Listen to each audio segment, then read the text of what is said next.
மேற்கு தொடர்ச்சி மலையில் வைகையில் வேட்டூரில் பிறந்தார். தொப்புள் கொடியா அது மேற்கு தொடர்ச்சி மலை சவுத் இந்தியா முழுவதும் போகுது. அந்த மேற்கு தொடர்ச்சி மலையை பற்றி அருமையா அன்புமணி அவர்கள் உரையாற்றினாங்க. இதுல நாம் எடுத்துக்கொள்ள வேண்டிய விஷயம் என்ன அப்படின்னா, உண்மையிலுமே அன்புமணியுடைய பேச்சு இன்னைக்கு தான் கேட்டிருக்கேன்.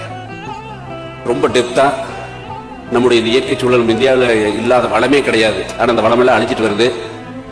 எனக்கு வாய்ப்பு இருந்தால் அதை நிறைவேற்றுன்னு சொன்னாரு. வாய்ப்பு அவருக்கு வரணும். அப்படி வரலைன்னா கூட யாராவது வாய்ப்பு வந்தவங்க அவங்க ஆட்சி அமைச்சா கூட இவரை நீர்வளத்துறையிலையோ இல்ல விவசாயத்துறையிலையோ இல்ல வனம் துறையிலையோ ஏதாவது ஒரு துறையில இவர் மினிஸ்டர், அது சிஎம்ஆ இருந்தாலும் சரி பிஎம்ஆ இருந்தாலும் சரி, அந்த துறையில அவரை போடணும். ஏன்னா அதுல ஆர்வம் இருக்கிறது, அதுல துறை வந்தா தான் எனக்கு காமராஜர் காலத்துல ஆப்போசிட் இருந்தா கூட நல்ல தகுதி இருந்தா அமைச்சரா மாத்தினார். அந்த மாதிரி அரசியல் நாகரிகம் இவரெல்லாம் அந்த மாதிரி நல்ல துறைக்கு போட்டோம்னா இந்தியாவுடைய இயற்கை வளம் பெருகும்.